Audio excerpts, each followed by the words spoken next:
Hello and welcome to Band Movie Beatdown. Now I have to admit today's episode is a little bit shameless. Why? Because I deliberately picked the movie because the sequel was coming out this week. I am of course talking about The Fast and the Furious, which as you will see is part of a tried and tested formula. Take it away, Professor Celluloid. Thank you, Matthew. The experiment to achieve this movie is as follows. Fast vehicles plus sexy girls equals box office profit. Why? Because these movies really revs the engines of the young males. Of course, the earliest example is the Top Gun, which had planes and Kelly McGinn.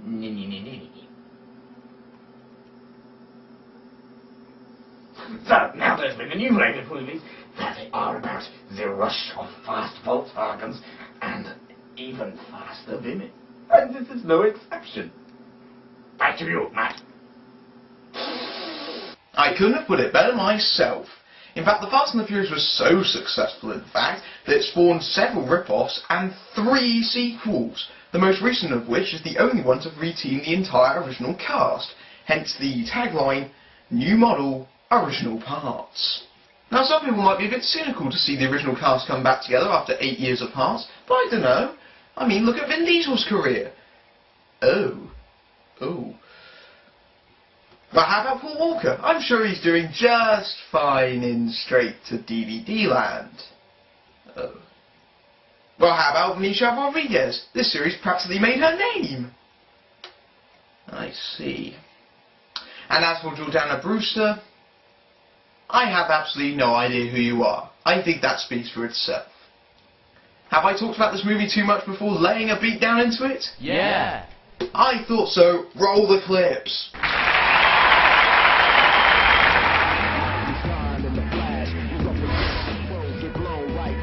We open at a dock where we see a lorry being fitted with loads of electronic consumer goods.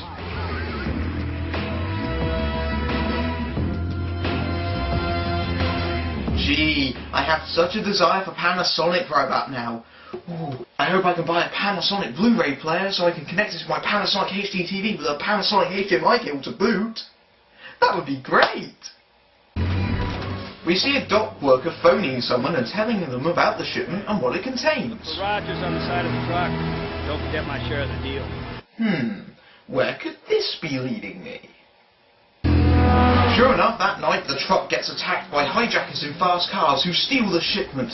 Damn, and I won't be able to get my Panasonic Blu-ray player to fit my Panasonic HD TV and hopefully get a Panasonic HDMI cable to boot. The following day we see a car so lurid green that it probably glows in the dark. This is being driven by Brian, aka Paul Walker, who proceeds to have a pointless sequence to show us he can drive, baby!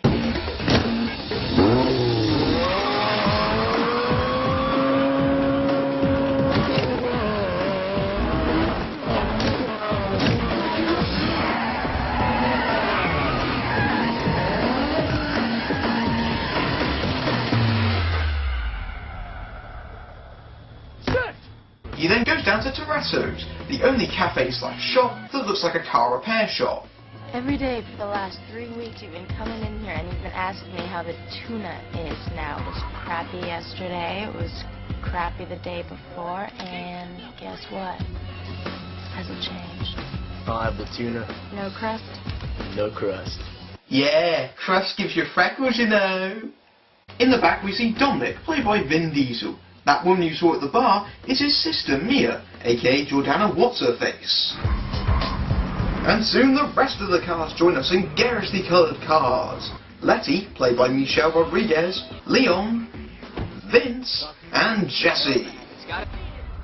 Vince seems to get a bit pissed off at Brian's presence on the simple basis that he's been in all week ordering tuna sandwiches, and starts a pointless fight. Yeah. How do they expect customers if Vince is going to fight all the regulars? Dom is called in to break up this macho bullshit. I'm in your face. Yeah, and my face was in your mum last night. Oh! Relax! Don't push it! You embarrass me! Dom Dom tells Brian not to come back. Don't come around here again. And as an added bonus... You were just fired. Well, it looks like Brian's going to be looking for a new job, right? I told him good help is hard to find. No. That night, Brian takes his putrid green car and takes it to the street race. He joins in on the condition that if he wins, he gets the money. But if he doesn't, he forfeits his car to the victor. Meanwhile, he goes alongside several other racers, including Dom, who gets eyed up by several girls. I smell skanks. That's a bit harsh, Letty. You know, look at yourself, love. Already we're 15 minutes into this movie and I'm getting pretty sick of this goddamn hideously dated techno rock soundtrack that was everywhere at the time this movie was released.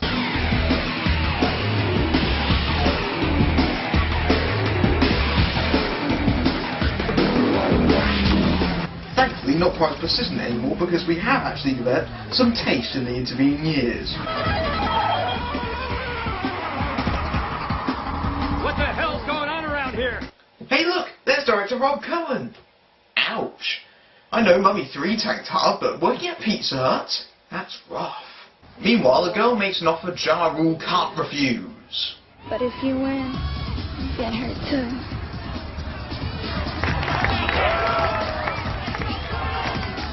Whoa, objectifying women is like totally cool, because that's all women are good for, right? Bit of high-speed motoring in the bedroom, hey, hey, hey? You're gonna win. I'm gonna win. Yeah, Brian, you don't seem very confident about that. Wait a second. I'm being told that that's Paul Walker's acting. My mistake.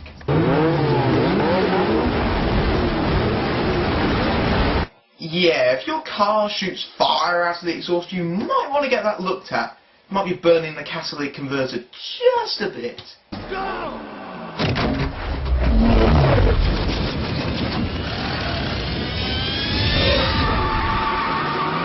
Boy, the CGI is cool. Brian's at the back of the pack, but not for long.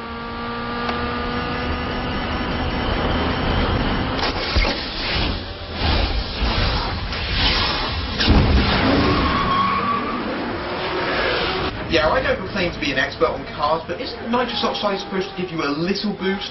Not make you jump into hyperdrive like the Millennium Falcon?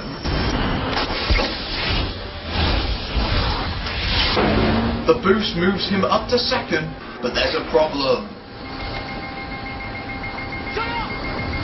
Brian, you might want to pay attention to that. It's got 3 exclamation marks on it. Told you.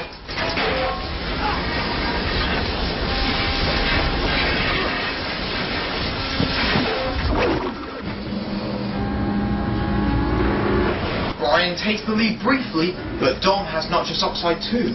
Gee, you think? Dom speeds past the finish line, winning the race. I say race, it's more like who presses the nitrous oxide button at the right time wins. Also, aren't street races supposed to be 10 seconds long? This took up 2 minutes of screen time. I mean, I know there's dramatic license, but then there's just stupid. And I vote for the latter. That fun? Dom checks out Brian's car, which is pouring with smoke. Dom takes time out to gloat. You never had me. You never had your car. What is with that crowd? Hey everyone! Your mama's so fat, she made love to a whale at SeaWorld! Oh! Fuck you then! But that insult session ends up being cut short by the imminent appearance of the cops, as everyone rushes back to their cars. Dom hides his car, but that turns out to be not such a good idea.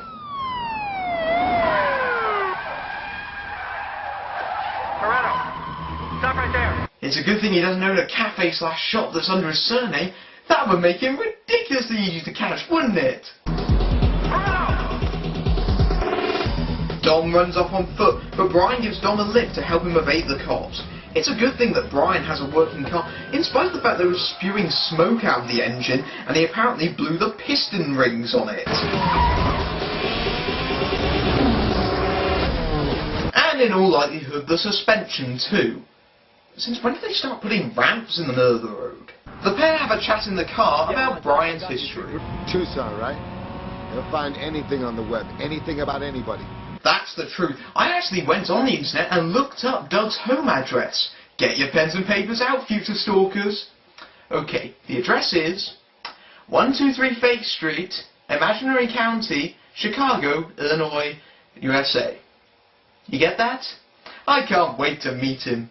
But this scene has far too much talking or character development, so soon a group of motorcyclists swamp their car and force them into a Chinese restaurant. Gee, could this be an Asian gang? I love being right. Wait, no I don't. I hate it. Everybody stays happy.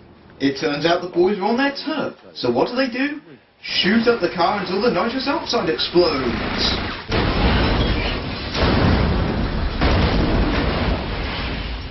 Alas, the boys end up having to catch a cab back to Dom's place, and what's happening inside? Partying! Lesbian smooches, hot half-naked chicks dancing. Who wouldn't want this? You know, I am getting the feeling this might be glamorizing the street racing scene a little bit. But fear not, because the DVD is here to allay all our fears. Hi, I'm Paul Walker, starring in The Fast and the Furious. All the racing stunts in our film were performed in a staged environment by professionals with years of training and experience. So with that in mind, be smart, drive safe, and stay legal. That's right, kids, stay legal. That way you won't be able to dance with the hot lesbian chicks at your own parties. It's like people realise that this movie was glamorising the street racing scene and just whip this PSA up. Oh, and even better, you can't skip the PSA! It loads up every time the DVD starts, and it disables your remote like those crappy piracy ads. Professionals with years of training and experience. Oh, and it's bad enough to have product placement in the film itself, but do you have to extend it to the DVD too? This public service announcement is brought to you by Castrol Syntec. In all fairness, at least it isn't Panasonic. Drive safe. The only one not engaging in the party is Letty, who is playing Gran Turismo. By driving the wrong way, Dom asks some harsh questions to Vince. This your beer? Yeah, that's what you get for leaving Dom behind so you can party. He'll steal your beer. Dom gives Brian Vince's beer. I never would have guessed that Vince and Brian don't like each other. What with that fight earlier and all. The following day, Brian gets caught by the cops, who arrest him. I wonder what this means. Shit, you put him on so tight. I like realism. Okay, so the point of arresting Brian was... It turns out Brian is an undercover cop who has been brought in to investigate Dom and his buddies about truck hijackings. The movie presents this like a swerve, even though it says so right on the back of the DVD case. I'm also betting the real reason why they didn't start off by showing Brian as a cop was because someone might have spotted the uncanny similarities the film has to the movie Point Break. Substitute surfing for street racing, and you've practically got the same movie. Of course, Diesel's no Swayze. Walker's definitely a Keanu, though. Brian owes Dom a car, though, so he brings a completely destroyed one that they can repair into a speed machine.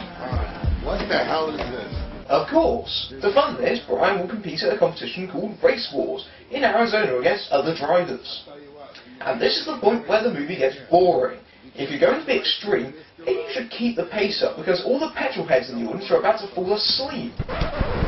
The cat's doing jack shit besides fill time, including talking without actually saying anything. Talk about it. Muse, why don't you make us 4 iced cappuccinos, please? Come on. Regular decaf, Sarge. Decaf. I'm out of here. Oh, what's this? Vince doesn't want to join in with the gang if Brian's there. Could this be paving the way for some sort of betrayal or turn? You know, I gotta eat. Well, that was pointless. Later, Brian investigates Hector under the lead by breaking into his garage, where he notices the tyres on the cars are the same as those used in the hijackings. But that doesn't turn out so well. Vince knocks out Brian and takes him to see Dom. Looks like someone's got some splaining to do. I just went in there, and Hector is gonna be running 3 Honda Civics with spoon engines. You're gonna go around and check everybody's shit out? One garage after another? Yeah. Yep, that's an airtight excuse, isn't it? You a cop? Well, that solves everything. Maybe you should have checked on that internet he used earlier. Let's go for a little ride. Not only do they buy his excuse, but they actually join him to check in on the Asian gang. They find that not only do the cars have no engines, but they've also got the goods stolen from earlier. Hooray! It looks like I will be able to get my Panasonic Blu-ray player that will fit my Panasonic HD TV that will fit my Panasonic HDMI cable. And now I need a Panasonic mouth. But things get a little intense when the gang return on their bikes, forcing Brian and company to hide. The gang have also brought a friend with them too. Look! We got no windows, do we? They're invisible engines. They run on pure air.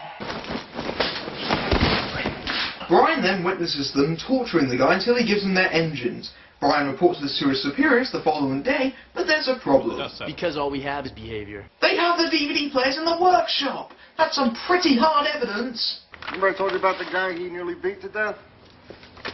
Toretto did this with a 3/4-inch torque wrench. But Dom's got an explanation. That's my dad. A guy named Kenny Linder came up from inside in the final turn. He clipped his bumper and put him into the wall at 120. You know, I have to say that Vin Diesel really does sell this scene. It does seem genuinely convincing, and that's one of the few things about this film I can honestly say that about. I saw Linder about a week later. I had a wrench. And I hit him. And I didn't intend to keep hitting him, but by the time I was done, I couldn't lift my arms. Unfortunately, by making Dom a fallen angel, it's blatantly obvious now that he's going to be the hijacker.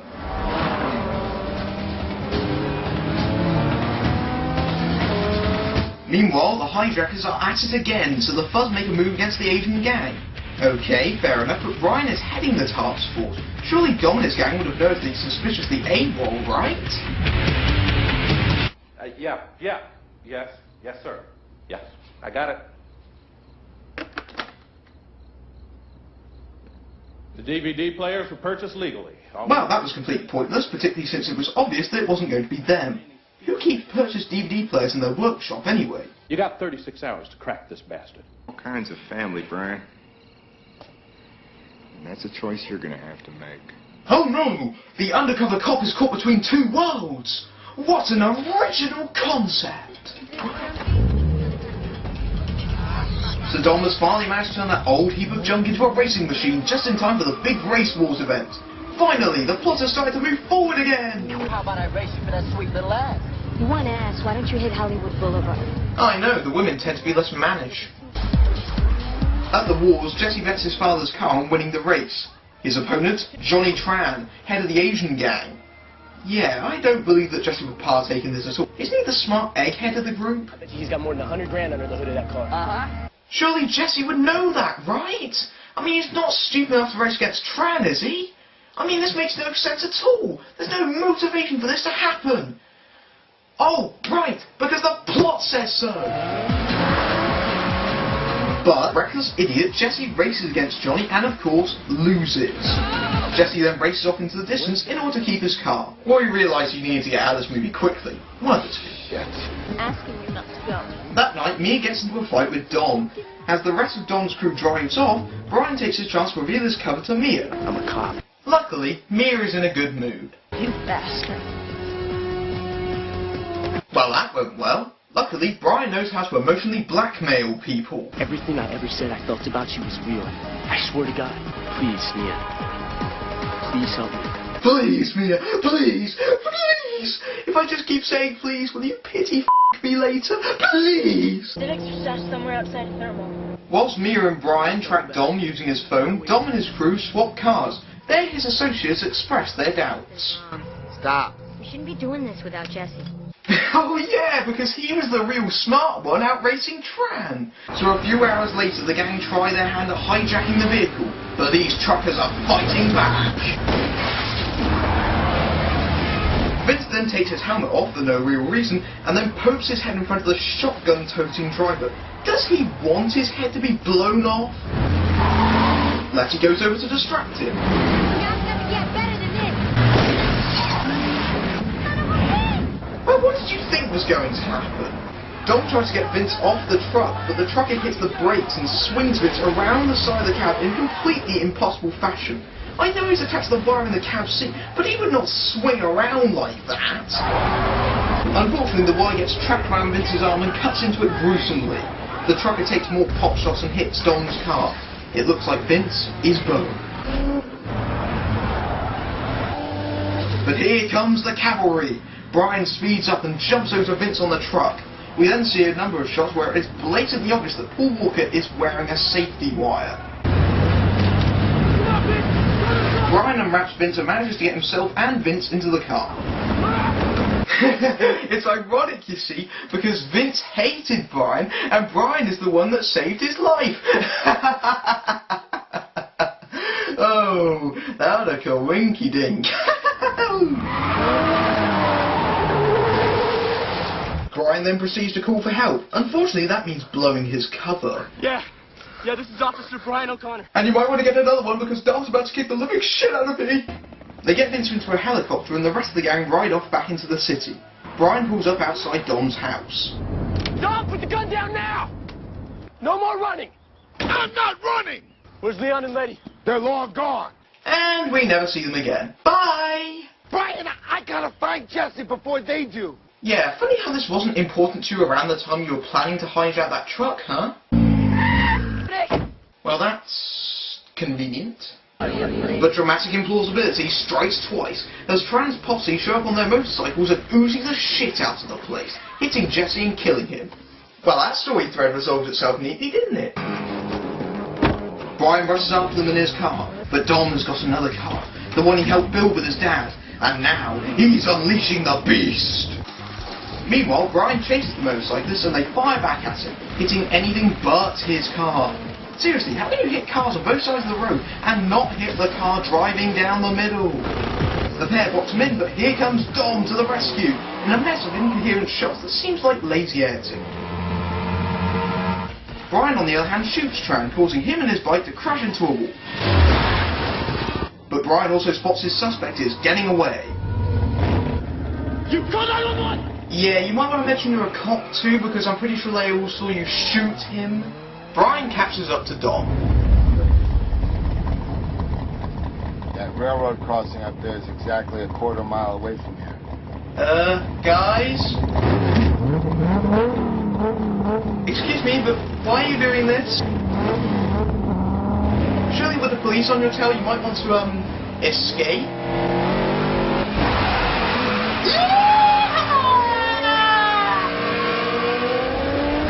So the pair race for absolutely no reason except for the fact that the plot says so, and what's more, the train's coming down the tracks, and not only are they racing for no real reason, but they may die for no real reason.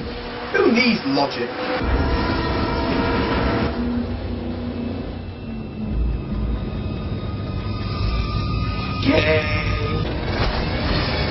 Uh-oh, something has broken in Dom's car. I hope that doesn't affect anything.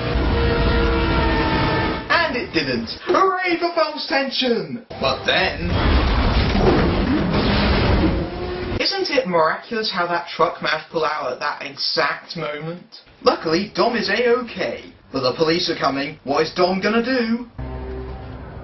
I owe you a 10-second car. Well, that was spur of the moment, wasn't it? You were trying to arrest him 10 minutes ago. Furthermore, isn't this just ripping off Point Break even further? I mean, it's bad enough you've pretty much stolen the plot, but you stole the ending too? You know, where the cop lets the bad guy free to have one last rush?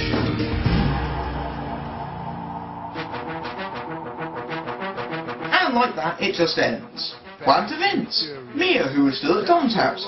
Let's in Leon. What's Brian doing to space for letting a suspect free? Talk about sequel baiting. The best part is that the next film, Too Fast, Too Furious, only answers the latter of these questions. Luckily, Fast and Furious looks set to answer all those burning questions I'm sure we've held since 2001. Or not. But we do get an answer on where Dom escapes to in this post-credits tag. See you in Triple X, bitches! Although it isn't as bad as some of the heinous sequels it spawned, it does deserve this treatment for being so dull. I mean, you can't just have fast cars dictate the plot. There has to be something going on behind it. It takes itself too seriously, and it's no fun. Paul Walker might need checking for termites, judging by his acting. 3 Honda Civics with spoon engines. And the film is already heavily dated a mere 8 years after release, due to its migraine-inducing soundtrack. The new movie, Fast and Furious, is being depicted as a return to form for the series. From terrible to just plain mediocre, yeah, some comeback. Now, if you excuse me, I need to go rev my engine. I'm Matthew Buck, beating down bad movies everywhere. Fast and the Furious. Ja Rule all one, yeah, yeah.